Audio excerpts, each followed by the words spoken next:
부러진 목과 끊어진 목, 요한계시록 20장 4절 말씀입니다. 또 내가 보좌들을 보니 거기에 앉은 자들이 있어 심판하는 권세를 받았더라. 또 내가 보니 예수를 증언함과 하나님의 말씀 때문에 목배임을 당한 자들의 영혼들과 또 짐승과 그의 우상에게 경배하지 아니하고 그들의 이마와 손에 그의 표를 받지 아니한 자들이 살아서 그리스도와 더불어 1000년 동안 왕노릇하니라고 되어 있습니다. 요한계시록은 1장에 예수 그리스도의 계시라 이랬습니다. 예수 그리스도께서 풀어주시는 책이다라는 말이고요. 2장, 3장에는 7교회, 7등잔대에 대한 이야기가 있습니다. 그리고 다 이기는 자는 이제 보상을 주겠다는 그런 말씀이 되어 있고요. 성령이 교회들에게 하시는 말씀을 귀 있는 자들은 들어라 이렇게 되어 있습니다. 4장, 5장에는 뇌생물 24장로 하늘 예배에 대한 이야기가 나와 있고요. 6장부터 9장에는 7인, 7나팔에 대한 이야기가 있습니다. 11장에는 2증인, 2감람나무, 2등잔대 이렇게 되어 있죠. 그리고 14장에는 14만 4천 명 순결한 신부에 대한 이야기가 있습니다. 16장부터 18장에는 7대접, 음료짐승, 심판에 대한 이야기가 있습니다. 19장에는 어린 양의 혼인잔치 8절에 세마포 준비에 대한 이야기가 나오고요. 20장에는 영 안에서 첫째 부활에 동참한다, 생명책에 기록된다는 말씀이 있습니다.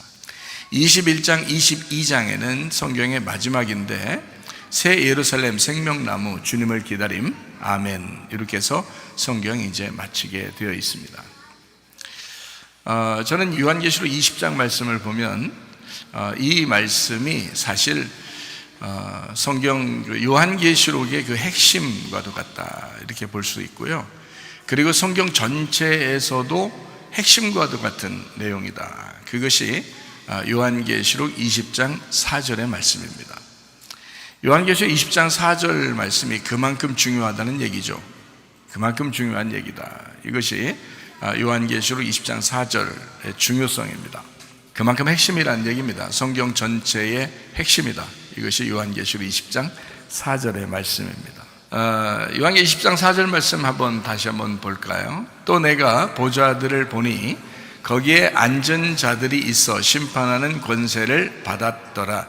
또 내가 보니 예수를 증언함과 하나님의 말씀 때문에 목배임을 당한 자들의 영혼들과 또 짐승과 그의 우상에게 경배하지 아니하고 그들의 이마와 손에 그의 표를 받지 아니한 자들이 살아서 그리스도와 더불어 1000년 동안 왕노릇한다라고 되어 있습니다. 그리스도와 더불어 1000년 동안 왕노릇한다니 1000년이라는 게 하루, 이틀, 3일, 4일 이렇게 해서 1000년이겠어요? 그런 게 아니죠. 1000이라고 하는 건 하나를 의미합니다. 그리고 1000이라고 하는 건요 영원을 의미하거든요. 그래서 영원한 날, 영원한 나라에 이런 말이겠죠. 그래서 그동안 우리가 이제 이것을 천년왕국이다라고 하는 것은 사람들이 이제 생각할 때 이걸 이렇게 나누고 분석을 해서 1000년이라는 것을 날짜를 정해놓고 이렇게 하나님께서 역사하실 것이다라고 생각하는 그 천년왕국주의자들이 있습니다. 그런 사실 성경 이제 요한계시록 우리가 쭉 살펴보면 말이에요. 1000년이라고 하는, 그리고 이제 베드로서에 보면 하루가 1000년 같고 1000년이 하루 같다. 뭐 이런 말씀도 있죠. 그런 이제 내용들을 보면 이제 1000이라고 하는 게 하나를 의미하고요. 하나라고 하는 것은 이 1000, 영원한 것이다라는 것을 의미하는 그런 내용들입니다. 그러니까 영원한 나라가 사실은 어떤 나라가 영원한 나라예요? 영원한 나라가 어디 있어요? 영원한 나라가 뭐겠어요, 여러분? 영원한 나라, 교회를 의미하는 것입니다. 그게요. 그러니까 주님이 영원하신 분이고요. 그분의 교회가 영원한 나라예요. 그러니까 지금 시대를 뭐라고 그러냐면요, 성령의 시대다, 교회의 시대다 이렇게 의미하거든요. 그러니까 이게 이제 지금의 1000년이에요. 어떻게 보면 영원한 세계를 의미하다 보면 영원한 세계, 그 1000년, 이거 지금 교회의 시대 그리고 성령의 시대를 의미하는데, 이 성령의 시대에는 교회의 시대에는 악한 영들이 교회에 틈타지 못하게 되어 있습니다. 그런데 마지막에 되면은 한 번 더 이제 마귀가 틈을 타서 이제 유혹시키게 되어 있고 사람들 넘어뜨리게 되어 있습니다. 근데 지금 시대는 마지막이라고 하죠. 그래서 마지막 시대다 이런 얘기를 하는데, 지금 시대는 그래서 마귀가 아주 많이 틈을 타는 그런 시대이기도 합니다. 요한계시록 20장에는 그런 이야기들을 해요. 그래서 요한계시록 20장 4절의 말씀에 보면요, 우리가 보좌에 앉는다 이렇게 되어 있거든요. 보좌들을 보니까 거기 앉은 자들이 있어 심판하는 권세를 받았다라고 그러거든요. 그게 무슨 말이냐면, 앉았다라는 말은 일하고 있다는 말이에요. 일을 쉬고 있다는 말이에요. 쉰다는 말입니다. 그러니까 일을 쉰다는 말은 안식에 들어갔다는 말이에요. 지금도 노력하고 있다는 말이에요. 안식에 들어갔다는 얘기입니다.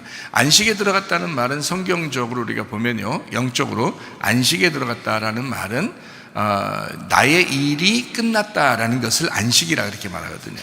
나의 일이 끝났다. 근데 주님의 일을 하는 날이다. 그래서 안식일, 그러면 이제 안식일의 주인이 주님이시죠. 그 안식이라고 하는 그 주님의 주인이 안식일 날 일해요, 안 해요? 일하죠. 누구를 쉬게 하려고요? 우리를 쉬게 하려고. 그죠? 우리가 이제 주님의 안식에 들어가서 주님을 바라보니까 진정으로 주님의 안식이라는 그 주님이 주인이라는 걸 알게 되면 이제 어떻게 되겠어요? 가만히 있겠어요? 일하겠어요? 일한다고요. 그게 쉼이라고요. 그래서 주님의 일을 하는 걸 쉼이라고 그런단 말이에요. 여러분, 제가 설교자인데 설교를 하는 사람이 설교할 때 어떻겠어요? 이게 쉬는 거예요? 노력하는 거예요? 쉬는 거예요.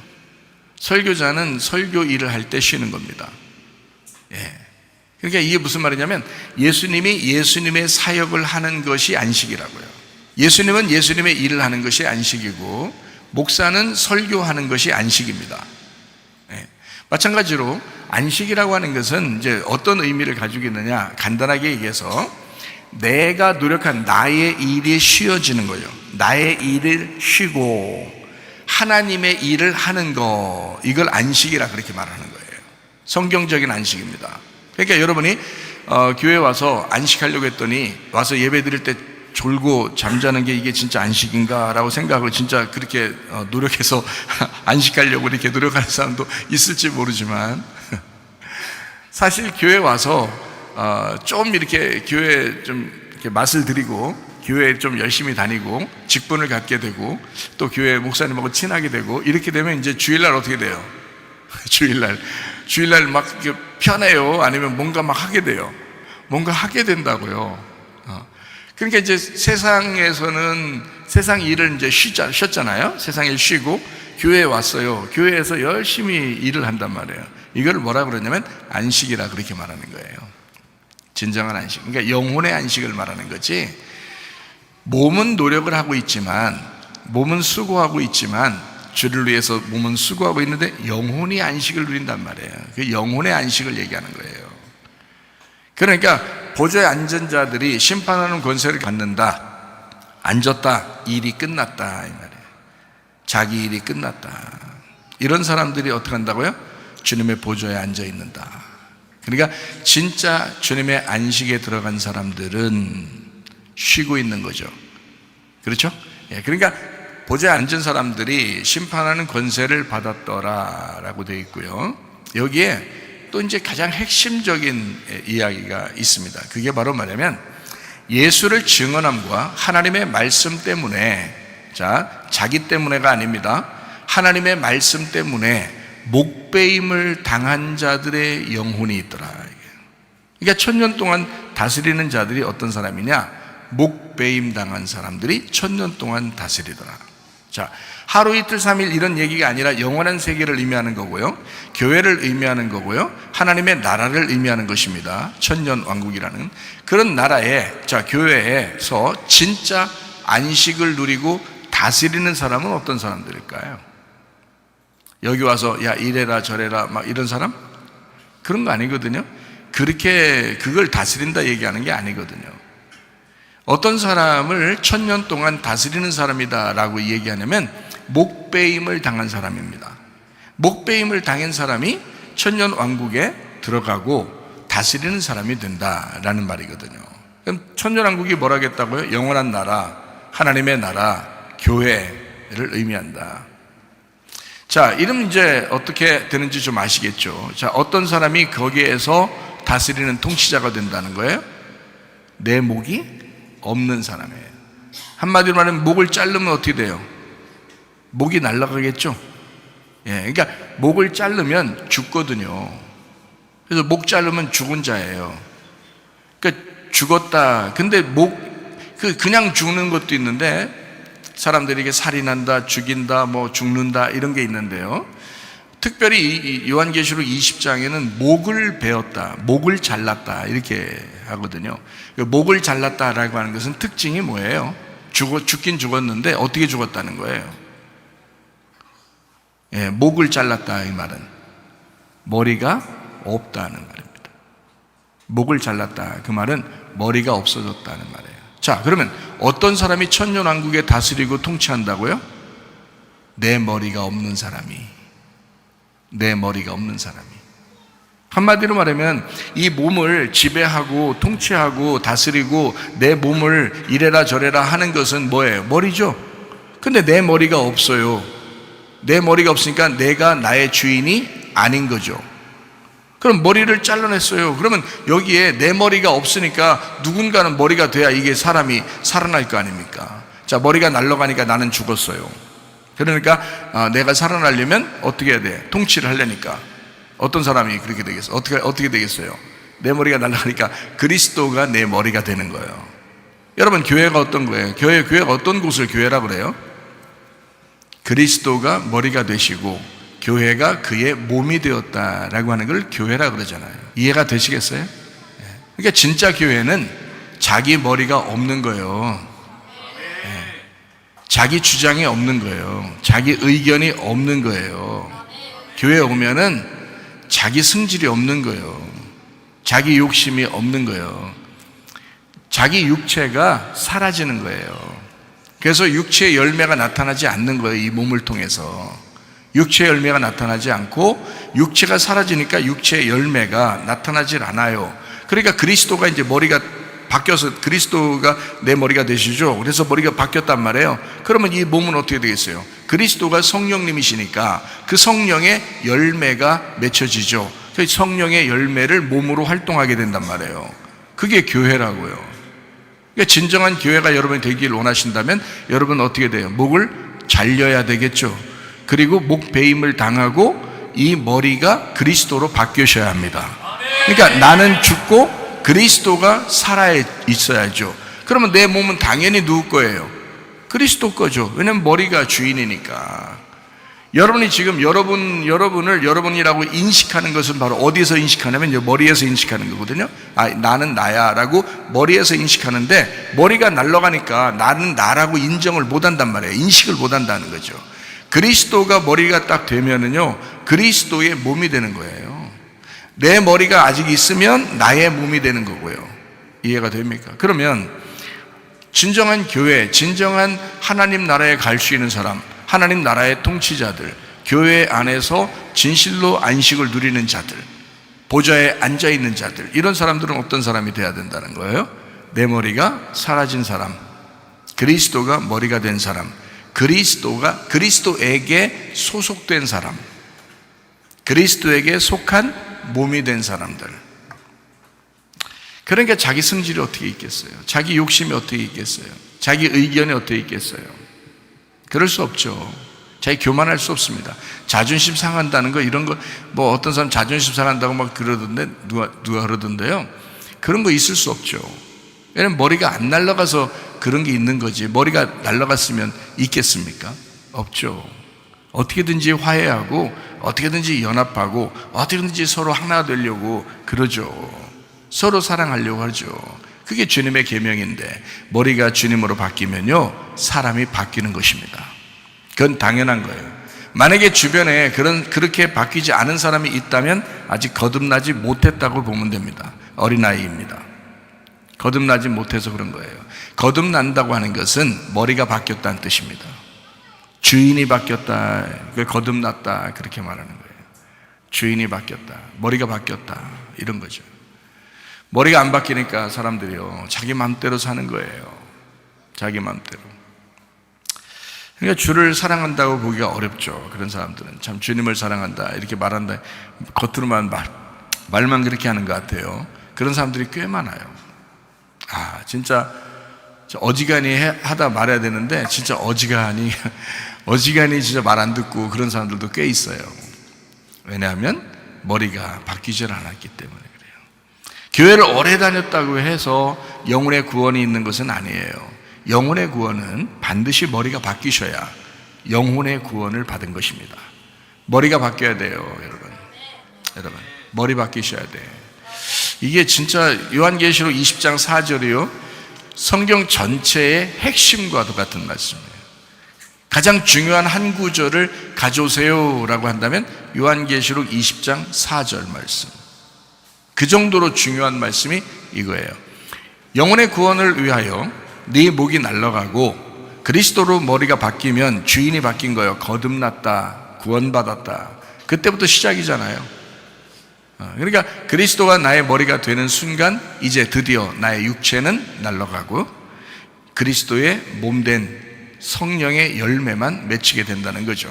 그렇게 살아갈 수 있게 되는 거, 이거를 거듭남, 구원, 다시 태어났다, 회개했다, 이런 이야기를 할 수가 있는 것입니다. 성경에 제가 이제 여러분 이 목이 날아갔다는 말하고 목이 잘렸다는 이 말, 아주 살벌한 말이지만 목이 잘렸다는 말이 성경에 나오니까 이제 요한계시록 20장 4절에 나오니까 이렇게 말을 하고요. 그리고 또 한 군데를 여러분하고 이제 같이 한번 찾아보려고 그러는데 거기는 우리나라 말로는 이렇게 되어 있어요. 목이 부러졌다, 이런 말이 있거든요. 성경에 목이 부러진 사람이 있습니다. 이거 어떤 사람일까요? 사무엘상 4장 15절 18절에 나와 있는 말씀인데요, 여기 이제 엘리 제사장이 있습니다. 엘리 제사장은 하나님의 사람이거든요. 하나님의 사람 엘리 제사장인데 그때 엘리의 나이가 98세라 그의 눈이 어두워서 보지 못했다라고 했습니다. 눈이 어두워졌다라는 말은 하나님의 말씀을 분별하지 못하게 되었다라는 말씀입니다. 하나님의 말씀을 분별하지 못하다, 영이 흐려지니까 영이 눈이거든요. 영이 눈. 근데 이 영의 눈이 흐려지니까 말씀을 분별을 하지 못한 거예요. 그래가지고 이제 그 집안이 아주 영적으로 망하는 그런 이제 역사를 볼 수가 있죠. 18절에 보니까 이렇게 되어 있습니다. 하나님의 교회를 말할 때에 엘리가 자기 의자에서 뒤로 넘어져 문 곁에서 목이 부러져 죽었으니 나이가 많고 비대한 까닭이라 그가 이스라엘의 사사가 된 지 40년이었더라. 40년 동안 이스라엘의 사사였습니다. 사무엘 전의 사사예요. 그러니까 굉장히 오랫동안 사사라고 하는 것은요, 사사라는 말은 55 밑에 이런 얘기가 아닙니다. 33 위에 이 얘기가 아니에요. 사사라는 것은요, 왕하고 제사장을 겸한 것을 사사라 그렇게 말합니다. 그러니까 사사라고 하는 게 왕이면서 제사장이면서 선지자입니다. 그러니까 이걸 다 합친 거를 사사 이렇게 말을 해요. 그래서 사무엘이 이제 마지막 사사가 되거든요. 사무엘 다음이 이제 사울 왕이었다가 그 사울 왕이 패해지고 그리고 진짜 왕, 하나님이 세운 다윗 왕이 이제 왕권을 이제 회복하는, 그래서 왕권이 오기 전에가 사사기고요. 사사기 다음이 이제 왕의 시작입니다. 그러니까 사사가 왕을 임명해 줘야 왕이 되거든요. 그래서 사사가 이어주는, 왕권을 이어주는 자가 이제 사사. 그리고 사사라고 하는 것은 그 왕이 나오기 전에는 왕이면서 제사장이면서 선지자예요. 굉장한 사람이죠. 그걸 40년이나 한 사람이에요, 엘리 제사장. 근데요, 나이가 먹으니까 눈이 어두워진 거예요. 영을 분별 못하는 거예요. 하나님의 말씀인지 다른 말씀인지를 구분을 못하는 거예요. 나이가 많으니까. 실제 나이도 많았겠지만 이건 늙은이라는 겁니다. 너무 좀 이렇게 노쇠했다 이런 거죠. 그건 아니다. 이게 좀 영이 좀 팔팔해야 되거든요. 영이 팔팔하고 그래야 되는데 그러지 못했다 이런 말이에요. 늙어버렸다. 자, 거기에 이제 하나님 말씀 분별하지 못했을 뿐만 아니라 너무 뚱뚱해가지고요, 넘어졌는데 목이 부러진 거예요. 여러분 그 자동차 사고 아주 조심해야 됩니다. 운전자 보험도 들으시고요. 자동차 사고 날 때 가장 위험한 게 뭐냐면 목이 부러지는 겁니다. 왜냐면 자동차 한번 딱 부딪힐 때 이게 몸이 흔들리거든요. 몸이 흔들리고 이제 안전벨트 안 하면 거의 다 이제 뭐 어디 부딪히거나 막 이렇게 됩니다. 그러니까 그러면 이제 이게 목이 이게 안전벨트를 해도 목이 움직이는데 안전벨트 안 하면 뭐 그냥 어디 머리를 박든지 아니면 어디 막 넘어지든지 이러면요 목이 위험합니다. 목이. 그래서 목이 탁 꺾여버리면 속에서요 꺾여버리면 아무것도 못 움직여요. 목이 그렇게 중요한 거예요. 목숨 걸고 침례나 세례를 받고 그리스도의 교회로 들어와야 돼. 이 목숨이 엄청 중요해요. 목이 엄청 중요합니다. 이 목이라고 하는, 그래서 목이 부러진 거예요. 너무 뚱뚱하니까 넘어졌는데 목이 부러진 거예요. 여러분, 자 이제 우리나라 말로 이렇게 목이 부러졌다 이렇게 나와 있는데, 목이라는 말이 미프레케트라는 말이고요. 이게 목의 골절을 의미합니다. 이게 파라크에서 나왔는데 이게 뜯어내다, 부서뜨리다, 구원하다, 회복하다라는 말이에요. 그러니까 이 목에 이게 그 생명이 있다는 거죠. 목에 생명이 있습니다. 근데 이게 목이 부러졌다 이렇게 됐어요. 여기 원래 이제 히브리 말로는요 샤바르라고 되어 있는데요, 이게 부러졌다는 말인데 이게 샤바르가 되어 있는데, 이 샤바르라는 단어가 깨졌다, 파열하다, 파괴되다 이런 말이거든요. 이게 파괴가 되었다는 거예요. 근데 우리가 이제 잘 알듯이 이제 앉아있다가, 의자에 앉아있다가 떨어졌는데 목이 툭 부러졌어요. 그러면 여러분 어떻게 돼요? 목이 잘라져요? 잘라져가지고 저쪽 머리 저쪽 가 있고 몸이 이쪽 가 있고 이럽니까? 이거 오늘 좀 살벌한 얘기를 자꾸 하는데 이렇게 되냐고요? 아니라고요. 의자 위에서 딱 떨어져도요, 높은 데서 떨어져도 목이 잘라져가지고 저쪽 가 있고 하나 몸은 이쪽 가 있고 그러지 않습니다. 그 피부가 다 이걸 지탱하고 있기 때문에 이 속에 뼈만 부러진 거예요. 뼈만.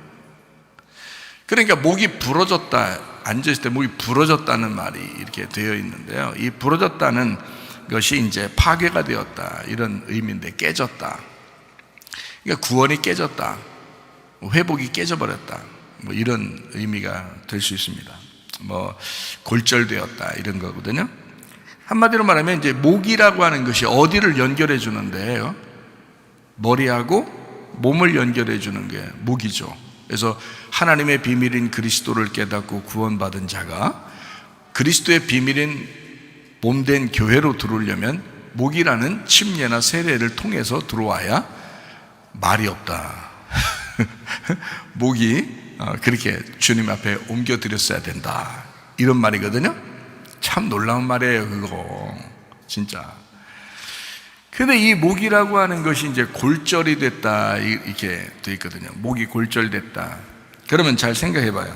머리와 몸이 연결돼야 되는데 이 뼈가 이탈된 거예요. 그러니까 머리하고 몸을 연결시키겠어요? 못 시키겠어요? 못 시키죠. 왜냐하면 부러졌잖아요. 부러져서 위하고 아래하고 피가 이렇게 통하고 그래야 되는데 이게 부러지니까 연결이 안 된단 말이에요. 그렇죠? 그러니까 이게 머리에서 이게 머리가 이렇게 막 나 움직여야지 해도 몸이 안 움직이는 거예요. 왜냐면 이 연결하는 부분이 끊어졌으니까 그래요. 그죠? 끊어졌는데 달랑달랑 붙어 있어요. 끊어졌는데 달랑달랑 붙어 있다고요. 무슨 말이에요? 연결돼 있는데 뼈가 이탈됐다 이 말이에요. 겉으로는 붙어 있는데 안에서는 탈골이 되었다 이런 말이잖아요. 한마디로 말하면 교회는 참석하고 있는데 교회 안에서 그리스도의 몸된 교회하고 연합되지 못하고 있다 그 말이에요. 서로 하나가 되어야 되는데 그러지 못하고 있다. 겉으로는 연결되어 있는 것 같고 겉으로는 교회 다니고 있는데 그런데 서로 하나 되지 않았다. 뼈가 부러졌다 이 말이에요. 연결이 안 돼 있다. 그리스도의 머리하고 연결이 안 돼 있다. 그 몸하고 그리스도의 몸된 교회하고 연결이 돼야 되는데 그렇지 못하다. 이게 부러진 거예요. 아예 잘라지든지 그래야 되는데 잘라지지 않고 부러진 거야. 그냥 달랑달랑 붙어 있어요. 그런데 뼈만 이탈된 것입니다. 교회 다니고 있지만 그렇지 않은 사람들, 교회하고 하나 되지 못한 사람들, 그런 사람들이 영적 눈이 어두워집니다. 그리고 자기는 교회 오래 다녔는데 하는 그런 소리만 해야 됩니다. 그 하나님이 굉장히 싫어하는 목이 부러진 자입니다. 목이 부러진 자. 그런 사람들하고 친하지 말고 그런 사람들한테는 빨리 회개하라고 해야 됩니다. 빨리 회개하라고 하는 것이 사랑입니다. 이게. 저는 그런 사람들을 가만 놔두지 않고 계속 얘기해서 어떻게든 회개시키려고 하거든요. 그게 사랑이기 때문에 그런 거예요. 저는요, 한 사람도 안 미워합니다, 여러분. 여러분이 겉으로 볼 때 목사님 혹시 누구 미워할 거야 이렇게 생각할지 모르겠지만 안 그렇습니다. 여러분이 저를 너무 모르는 거예요. 저는 한 사람도 미워하지 않습니다. 그 사람이 어떻게든지 하나님 앞에 돌아올 수 있도록 만들려고 하는 사람이거든요. 한 사람이라도 다 빠짐없이 그리스도의 나라에 들어갈 수 있도록 그 전에 할 만큼 하는 거예요. 제가 할 만큼. 그게 말씀을 통해서 그 사람을 방망이질하고 그 사람의 가슴을 태워버리고 그리고 그 사람을 회개시키고 심판하는 겁니다. 그래서 어떻게든지 그 사람을 바로 세워주려고 하는 거거든요. 뼈를 다시 맞춰주려고 하는 거예요. 뼈가 부러졌으니까. 이해가 돼요? 목이 부러진 거잖아요. 그러니까 이게 연결이 안 돼요. 그리스도와 연결이 안 되고 교회하고 연결이 안 돼요. 목이 부러져가지고. 그래서 이거를 연결시켜 주려고 어떻게든지 그거를 연결시켜 주는 역할을 하려고 한다는 말이죠. 그게 목사가 하는 일이고 하나님이 주의 종에게 부탁하는 말이잖아요. 여러분 생각해 보세요. 제가 참 부드럽게 얘기 잘하죠. 귀 있는 자들은 성령이 교회들에게 하시는 말씀을 들을지어다. 자, 이제 부러진 게 뭔지 아시겠죠? 그죠? 부러졌다. 그러니까 성경적으로 부러졌다는 말은 좋은 의미가 아닙니다. 부러졌다. 그 말은 좋은 의미가 아니다. 그러면 성경적으로 어떤 게 좋은 의미냐? 요한계시록 20장 4절에 나와 있는 이 말씀이 좋은 의미예요. 여기에 보니까 예수를 증언함과 하나님의 말씀 때문에 목배임을 당한 자들의 영혼들이 나와요. 이 사람들은 이제 주님과 함께 통치하는 사람들이거든요. 그러니까 목배임 당한 사람, 목배임이라고 하는 게 펠레키조라는 단어인데요. 이게 어느 단어냐면요, 도끼라는 단어입니다. 도끼. 옛날엔 도끼로 잘랐는가 봐요. 도끼로. 그러니까 이게 펠레키조라는 이 헬라어 단어인데 이것이 도끼라는 단어인데 이게 베어내다. 그러니까 이걸 붙어 있게 하는 게 아니에요. 완전히 잘라내 버리는 겁니다. 잘라내는. 머리를 자르다라는 단어가 펠레키조라는 단어입니다. 이 말은 어디서 왔냐면 플레소에서 왔어요. 플레소. 그 사람들 플렉스 뭐 이런 그런 거 아니고요. 그런 거 아니에요. 플레소라는 단어인데 이 플레소라는 단어가 평평하게 하다라는 단어예요. 그러니까 이렇게 사람이 조금 이렇게 높아지려고 이렇게 하는 것도 있잖아요. 사람들마다 살다 보면 자기가 좀 이렇게 자기를 인정받으려고 좀 뭐 높아지려고 좀 자기 좀 알아달라고 이런 게 있잖아요. 그걸 갖다 납작하게 싹 평평하게 만드는 거잖아요. 싹 잘라가지고 쫙 평평하게 만드는 그럴 때 이제 쓰는 단어가 플레소라는 단어입니다. 이게 플라소에서 왔는데 이게 빚다, 만들다라는 단어예요. 빚어서 만든다. 그 토기장이가 이렇게 흙 같은 걸 가져와 가지고요, 토기를 이렇게 만들잖아요. 그럴 때는 흙을 가져왔는데 이걸로 그릇을 만들고 컵을 만들고 토기를 이렇게 만들 때는 어때요? 모양이 완전 바뀌죠. 완전 바뀌는 거예요. 그러니까 하나님의 그 손에 맡겨져서 그것을 완전히 변형시켜 완전히 다르게 만든, 완전 다른 종류로 만드는 거를 이제 플라소라고 이야기하는 거거든요. 그러니까 목이 잘렸다라고 하는 말은 다른 말로 말하면 어떤 거겠어요? 사람이 바뀌었다라는 말입니다. 사람이 바뀌었다.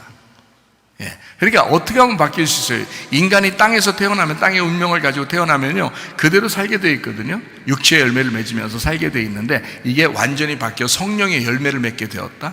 그리스도가 주인이 되었다. 사람이 바뀌었다. 그리스도를 따라가고 있다. 자기를 부인하고 자기의 십자가를 지고 주님을 따라가는 사람이 되었다.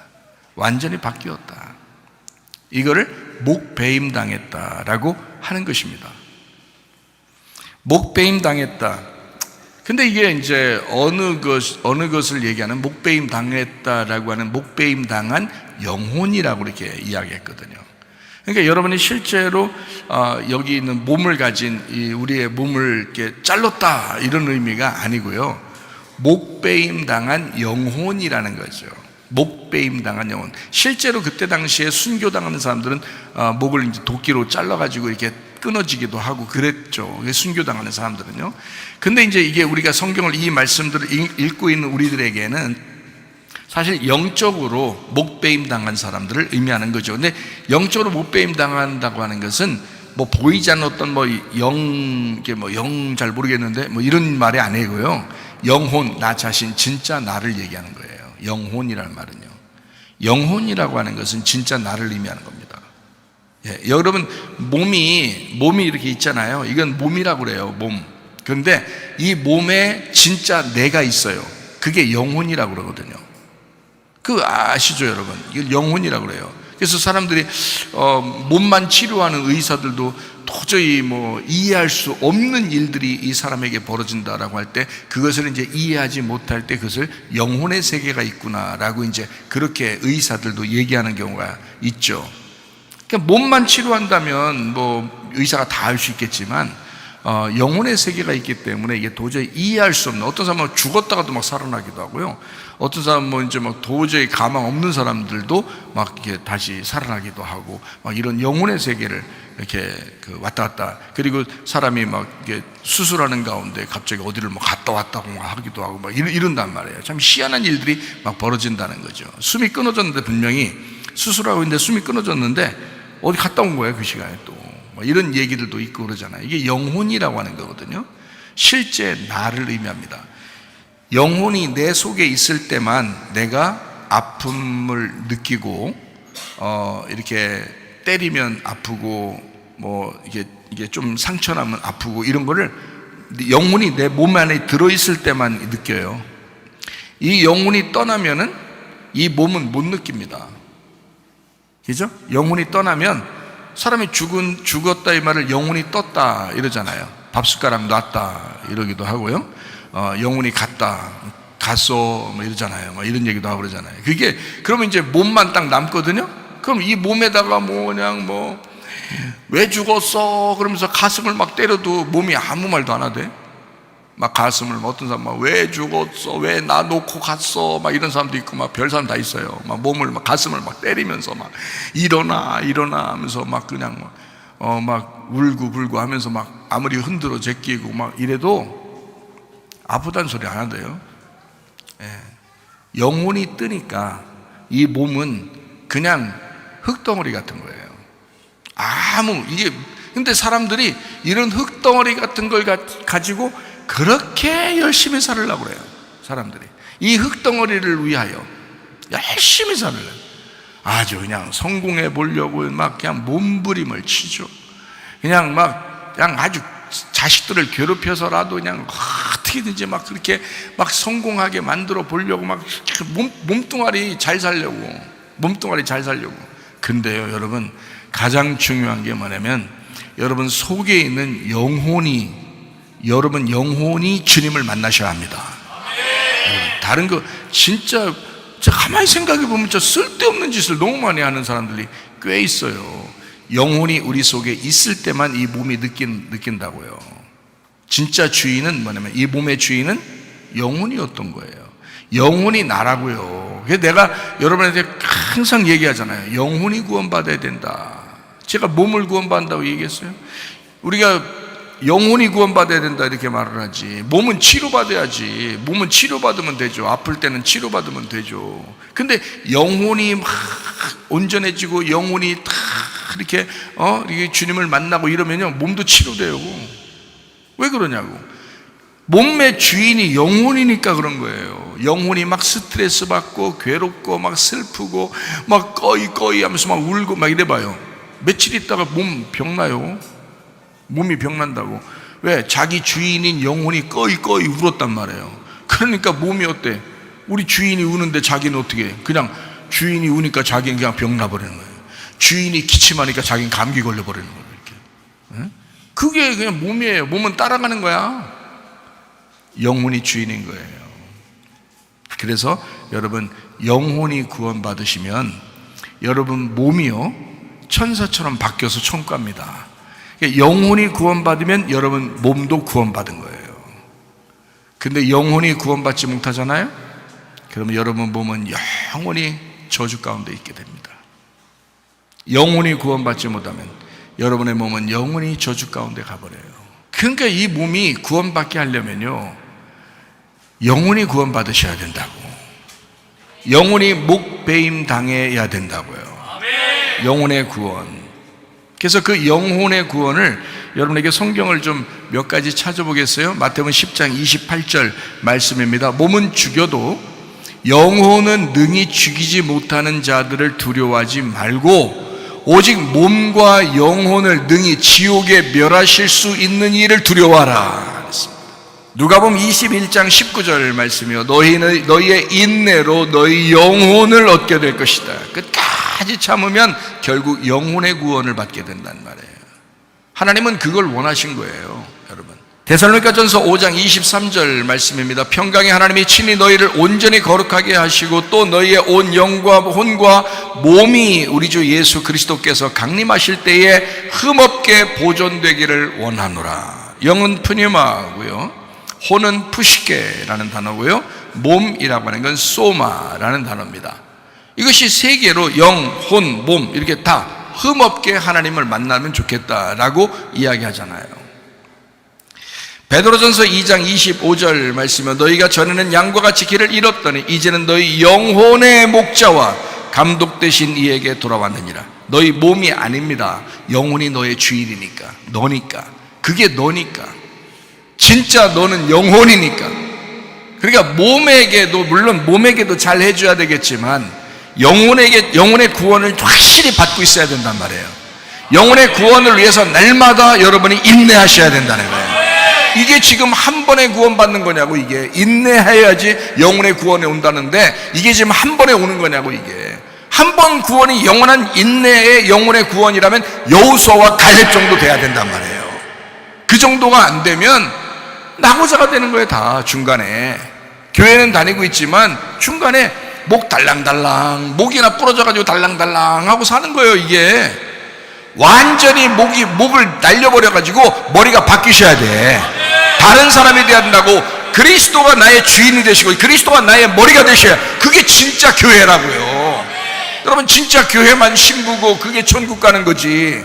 가짜 교회가 어떻게 천국 갑니까? 음료가 어떻게 천국 갑니까? 목을 달랑달랑 붙어 있더라도 자기 목을 자기 머리를 자기가 가지고 있으면 어떻게 천국 갑니까? 생각을 해보세요. 제가 진짜 한심해서 얘기하는 거예요. 진짜 영혼의 구원을 받으셔야 천국 가는데 제가 진짜 안타깝고 정말 사랑하는 마음으로 얘기하는 거거든요. 여러분, 영혼 구원 받으셔야 합니다. 성경은 영혼 구원, 그러니까 요한계시록 20장 4절이 굉장한 핵심이에요. 영혼의 목배임을 당한 자들, 그리스도가 머리가 된 자들, 그리스도가 주인이 된 자들, 그 사람들이 천년왕국에 들어간다. 그리스도와 함께 다스리게 된다. 그거거든요. 여러분, 낙오자 되지 말라고 하는 얘기입니다. 낙오자 되지 말라고. 제가 몇 가지 이제 이 목 베인다는 게 어떤 의미인지를 제가 한두 가지만 설명하고 마치도록 할게요. 마가복음 1장 8절 말씀입니다. 나는 너희에게 물로 침례를 베풀거니와 그는 너희에게 성령으로 침례를 베푸시리라, 이렇게 되어 있습니다. 물로 침례를 준다는 얘기가 있고요, 그리고 성령으로 침례를 준다는 얘기가 있습니다. 물 침례라고 하는 것은 회개를 위한 침례입니다. 그런데요, 성령 침례는 천국의 계시를 위한 침례입니다. 믿는 자의 영혼 구원, 이게 성령의 계시, 천국의 계시가 있어야 되는데 그것은 성령 침례라, 이렇게 말하는 거예요. 자, 예배라고 하는 것이 우리에게 얼마나 중요한가. 하나님을 알기 위해서 우리가 예배를 드리잖아요. 창세기 2장에 보면 5절에 인간을 만드시려고 어떻게 예배하게 하려고, 농사짓게 하려고 만들었다 그랬고요, 2장 7절에는 실제로 인간을 만들었는데 2장 8절에는 에덴 동산에 두시고 그렇게 에덴 동산을 만들어서 하나님이 거기에다 두셔서 예배하게 했다는 겁니다.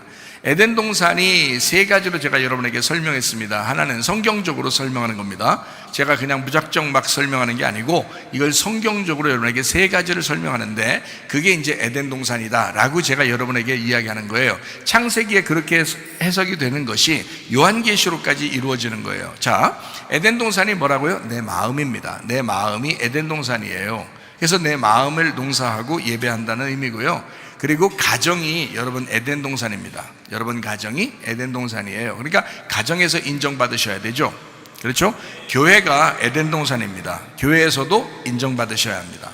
그러니까 이게 하나의 울타리고 질서예요. 하나님은 무작정 막 무질서하게 아무렇게나 막 살게 하고 아무렇게나 이렇게 지내다가 천국 오라고 하지 않습니다. 성경은 아주 질서 정연하게 쓴 책이 성경이에요. 그러니까 이 성경에는 세 가지의 의미를 에덴 동산으로 놓았고 이 땅이라고 하는 의미 그거를 세 가지로 설명했는데 그게 마음 그리고 가정 그리고 교회입니다.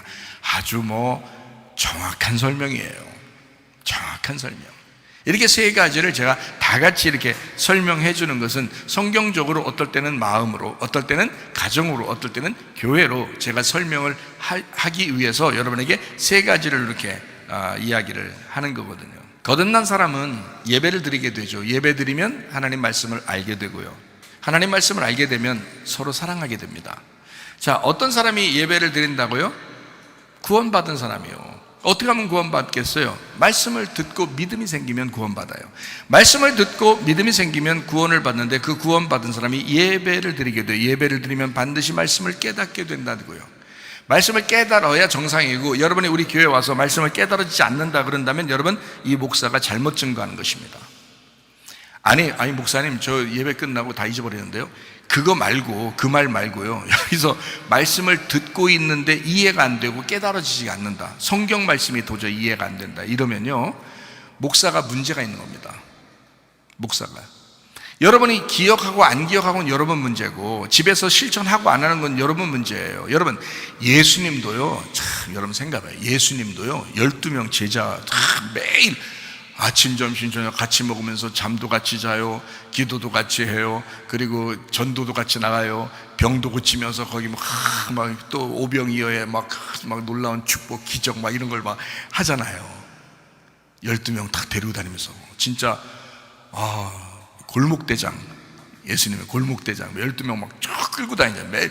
매일 끌고 다녀요. 하여튼 뭔가 든든하긴 든든해요. 12명 막 데리고 다닌다. 남자들만 12명 다 장정들 데리고 다닌다고 생각해보세요. 진짜 다른 사람들이 보면 막 골목대장 같고요. 야 진짜 막 12명 똘마이들 데리고 다니는 어떤 조폭 두목같이 이렇게 여겨질 거란 말이에요. 그렇게 예수님이 데리고 다니던 그 3년 반 동안 이 성경의 저자, 그러니까 이 세상을 창조한 그 저자가, 이 말씀을 만든 그 저자가요 직접 이 성경책을 가르쳤다고요. 3년 반 동안. 최사무엘 목사가 여러분한테 숱하게 여러분 설교한다고 해서 예수님만큼 될까요? 안 될 수 있죠. 근데요, 안 될 수 있죠 할 때 그때 막 끄떡하면 안 됩니다. 그 목사를 너무 무시하는 거잖아요. 자, 어찌됐든 예수님이 3년 반 동안 직접 끌고 다니면서 말씀을 매일마다 가르친 사람들이에요. 근데도요 가룟 유다 나타납니다. 베드로 3번 부인하는 사람 나타납니다. 자, 어때요? 최사무엘 목사가 아무리 설교를 많이 해도요 여러분이 그것을 간직하느냐 간직하지 않느냐, 그것을 실천하느냐 실천하지 않느냐는 다 여러분에게 달려 있습니다. 그게요. 대신 말씀을 증거하는 그 시간에 말씀을 들을 때에 그 말씀이 깨달아지느냐, 이 말씀이 이해가 되느냐, 앞뒤 창세기부터 요한계시록까지 다 뒤집어 볼 때 이 말씀이 딱 정확한 말씀이냐, 목사님이 하는 그 말씀이 다 어디에 갖다가 대입해 놔도 이게 딱 정확한 말씀이냐 하면은 목사는 괜찮은 거예요. 목사는 괜찮은, 진리의 말씀을 증거한 사람이라. 사람들이 받을 때 그런 거지. 근데 만약에 여러분이 도저히 이해가 안 돼, 앞뒤 성경을 다 읽어보는데 도저히 목사님 말씀이 도저히 틀린 것 같아, 그러면 목사가 잘못된 것입니다. 잘못된 말을 증거하는 거예요. 세상 이야기나 막 해대쌓고, 예를 들어서 뭐 예화나 뭐 엄청 들어쌓고, 뭐 동화 얘기 같은 거 막 해대쌓고 말이에요. 사람들 이해시킨다고 막 그냥 뭐 이런저런 막 얘기 같은 거 다 막 끌어들여서 막 얘기나 했었고. 그런데 성경 그쪽 얘기는 이해가 되는데 앞뒤를 다 보면 이게 좀 이상한 얘기가 되면 그건 잘못된 거란 말이죠. 그거는 그 목사가 뭔가 이해를 못하고 설교하고 있는 거란 말이에요.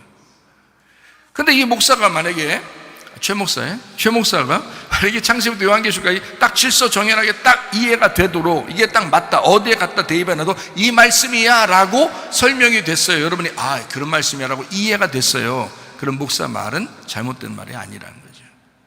그렇죠? 자, 그러니까 이 마음, 우리의 마음이 에덴 동산이고, 우리의 가정이 에덴 동산이고, 우리 교회가 에덴 동산이다라고 어디에다 갖다 대입해놔도요, 이건 창세기부터 요한계시록까지 딱 하나가 돼요, 말씀이. 그래서 땅이라고 하는 밭, 마음의 밭이다 그러잖아요. 가정의 밭이다, 교회의 밭이다, 이렇게 되는 거죠. 그러니까 마음, 가정, 교회, 이게 세트예요. 왜 세트라고 그러냐면요, 자, 우리의 마음을 누가 만드셨어요? 하나님 만드셨죠. 여러분, 가정을 누가 만드셨나요? 하나님 만드셨어요. 교회를 누가 만들었나요? 하나님 만들어요. 다른 건요, 사람들이 만들었잖아.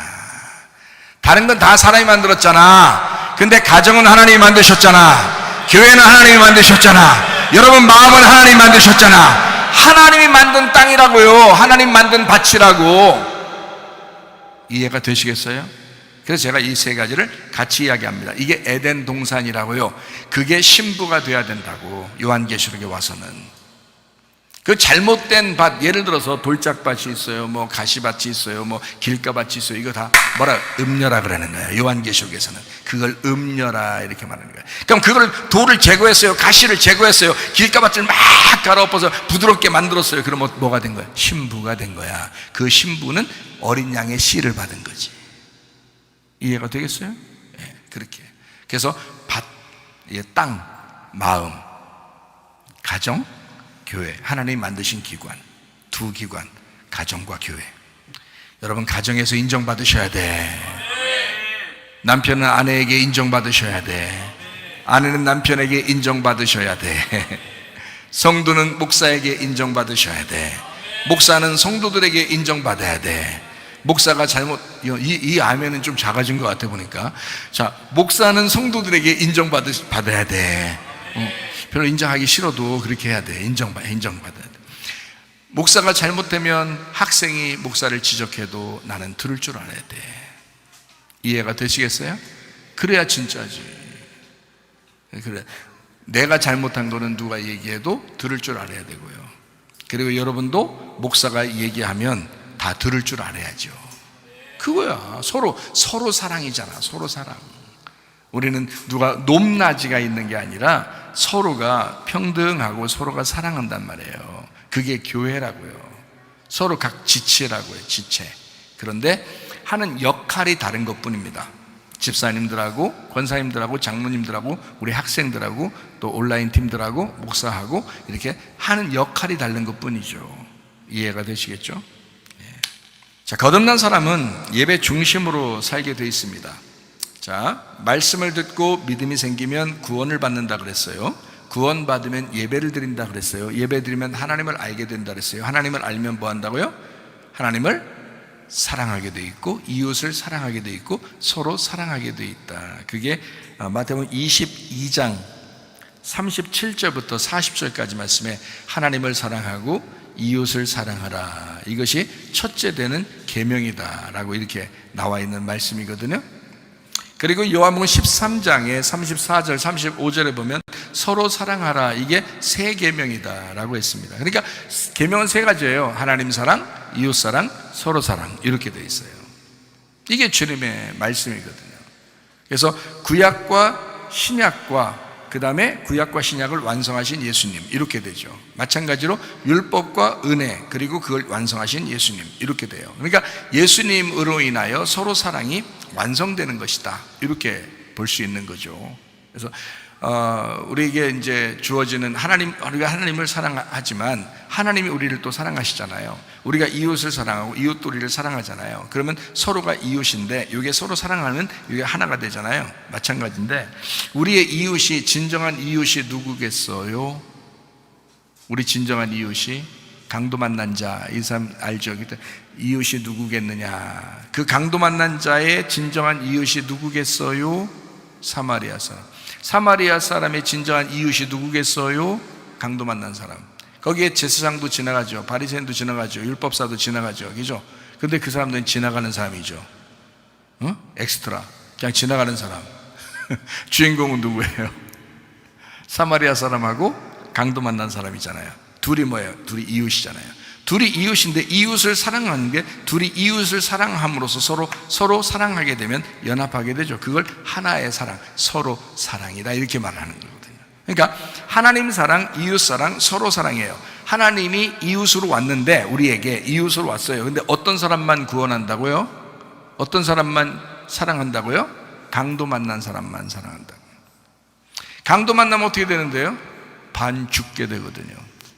반 죽은 사람만 주님이 와서 사랑하게 되는데 어떻게 반 죽은 사람을 사랑하게 돼요? 여러분 부인하고 남편하고 둘이 사이가 좋을 때는 뭐라 그런다고요? 나의 한쪽? 사과 한쪽?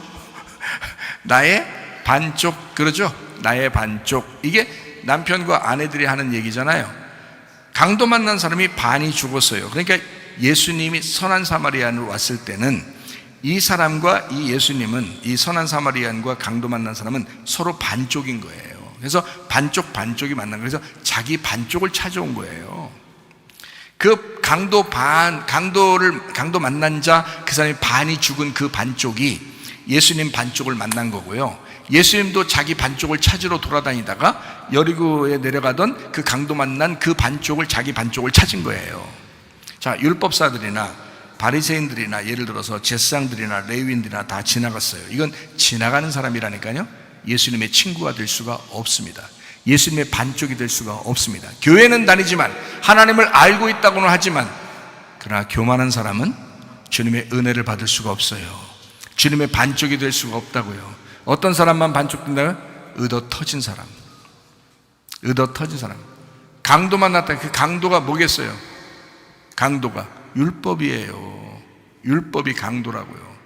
여러분 하나님 말씀이 증거될 때 어떨 때는 여러분에게 여러분을 강탈하고 때려 부시고 이러죠. 여러분을 자신을 막 때려 부신다고요. 말씀이 와가지고 자기를 때려 부신다고요. 뭐가 때려 부셨나요, 여러분을? 율법이 와서 때려 부시는 거예요, 여러분을. 율법에 의해서 때려 부셔진 사람이 하나님의 반쪽짜리가 됩니다. 이게요. 그래서 강도 만난 자가 반쪽인 거예요. 예수님의 반쪽. 반이 죽은 거예요.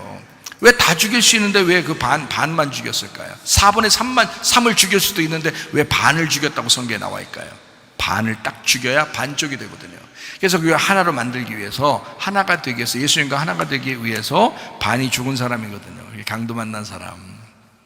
그래서 여러분 요한복음 10장에 보면 자, 먼저 온 자, 목자가 둘이 있는데 먼저 온 목자가 싹군 목자예요. 나중에 온 목자가 선한 목자라 그러죠. 그죠? 먼저 온 목자는 뭐 하러 왔다고요? 먼저 온 자는 강도요, 절도요, 막 이렇게 나오죠. 그게 뭐겠어요? 강도요, 절도요. 이게 바리새인들, 율법을 가지고 있는 바리새인들, 율법사들, 레위인들, 제사장들을 얘기하는 것입니다. 그 사람들이 먼저 와서 양들을 다 잡아먹는 거예요. 양들을 잡아먹기 위해서 그렇게 두드러 부셔버리는 거야. 강도 만난 거예요, 이 양들이. 그러니까 선한 목자가 와서 어떻게 해요? 자기 음성을 듣는 양들을 찾는 거예요. 강도 만난 자들을 찾는 거예요. 그래서 와서 그렇게 낮아진 자들, 그렇게 겸손해진 자들, 그렇게 짓눌린 자들, 그렇게 처절하게 비참하게 된 자들을 와서 구원하시는 겁니다. 그러니까 예수님이 와가지고요 그냥 막 멀쩡한 사람 구원한 거 봤어요? 안 하잖아요. 다 현찮은 사람들만 구원하시잖아요. 왜요? 자기 반쪽을 찾으러 왔으니까. 여러분이 나는 배우지 못했어, 나는 모조리 같아, 나는 이렇게 뭐 부족해, 나는 연약해, 나는 아무것도 가진 게 없어, 이런 사람들요 주님은 그런 사람들을 구원하러 오셨다고요. 오히려 구원받을 수 있는 기회라고요, 여러분. 다른 사람보다 훨씬 더 좋은 기회를 가지고 있다고요. 나는 병이 들어서 나는 아파, 나는 아무것도 할 수 없어, 나는 어떻게, 나는 눈만 껌뻑이 숨 쉬는 것밖에 내가 할 일이 없어. 좋아요. 하나님이 그 사람을 구원해 버리십니다. 왜냐하면 주님은 그런 자들을 구원하시는 거예요. 낮아진 자들, 짓눌린 자들, 겸손한 사람들 말입니다. 비참하고 처절한 사람들을 구원하시는 거예요. 그게 겸손한 사람에게 은혜를 베푼다는 뜻이죠. 그게요. 교만한 사람들은 하나님이 대적하십니다. 그거는요, 하나님이 구원하지 않아요. 교회를 다녀도 그런 사람이 되면 구원하지 않아요. 그래서 교회에 목사든 전도사든 장로든 권사든 집사든 겸손하셔야 합니다. 무조건 낮아지셔야 합니다. 죽으셔야 돼. 침례를 받고 죽으셔야 돼. 목이 잘려나가야 돼. 침례는 왜 받아? 침례 왜 받아요? 죽기 위해서 받는 거예요. 죽은 자가 그리스도의 몸 된 교회로 연합해야 되기 때문에 죽기 위해서 들어오는 게 그게 침례 받은 자들, 침례를 받아야 된다. 물로 침례를 받는다. 성령으로 침례를 받는다. 그렇게 침례를 받는 자들이 구원받는 자들이다. 참 놀랍죠. 어떤 사람이 있고 목배임 당한 자, 그 사람들이 영혼이 구원받는다. 그 사람들이 다스리게 된다, 이 말이잖아요. 자, 말씀을 정리합니다.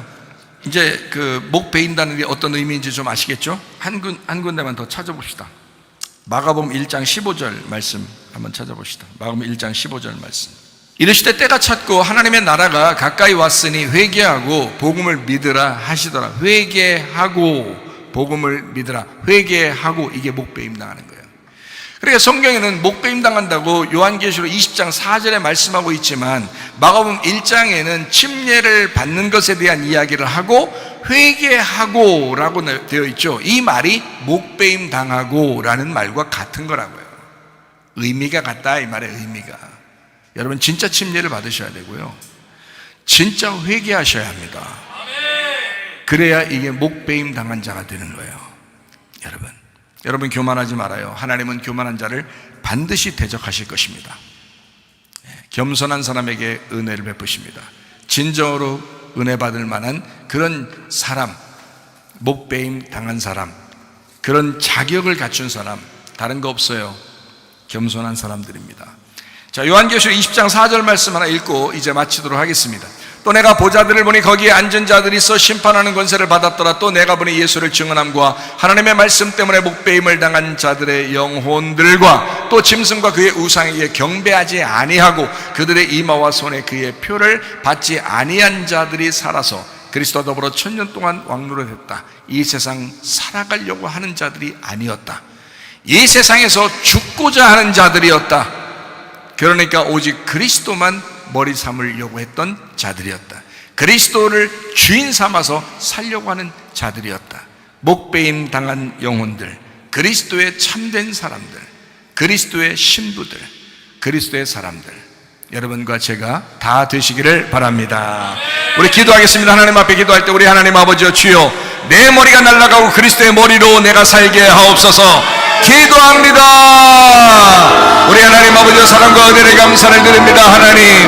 하나님 아버지여, 주여 내 머리가 날아가고 그리스도 예수의 머리로 살게 도와주시옵소서. 그리스도가 우리의 주인 되게 하옵소서. 그리스도를 주인 삼고 살게 도와주옵소서. 비염은 떠나갈지어다, 아토피 떠나갈지어다, 위장병 떠나갈지어다, 어지럼증 사라질지어다, 두통은 사라질지어다, 류마티스크 한점 떠나갈지어다, 어깨 통증 사라질지어다, 어리디스크 목디스크 떠나갈지어다, 심장병 온전해질지어다, 각종 종양 암돌이 떠나갈지어다, 감기 몸살 온전해질지어다, 협착증 사라질지어다, 건선피부 온전해질지어다, 이명은 사라질지어다, 자가면역 질환 온전해질지어다, 식도염 사라질지어다, 유리교석 떠나갈지어다, 우울증, 불면증, 고환장애, 두려움, 불안, 초조 다 떠나갈지어다, 음란, 거짓, 도둑질, 미움, 욕심, 성질 내는 것, 자존심 부리는 것, 고집 부리는 것, 교만한 것 다 떠나갈지어다. 우리 하나님 아버지 그리스도 예수의 사람으로 영혼의 구원받아 주님을 머리 삼고 주님을 주인 삼고 살다가 주님 만나게 하옵소서. 예수님 존귀하신 이름 받들어 기도 올리옵나이다. 아멘. 주님 감사합니다. 우리 하나님 아버지 함께 하시고 사랑하시며 감사합니다. 우리 하나님 도와주옵소서. 감사합니다.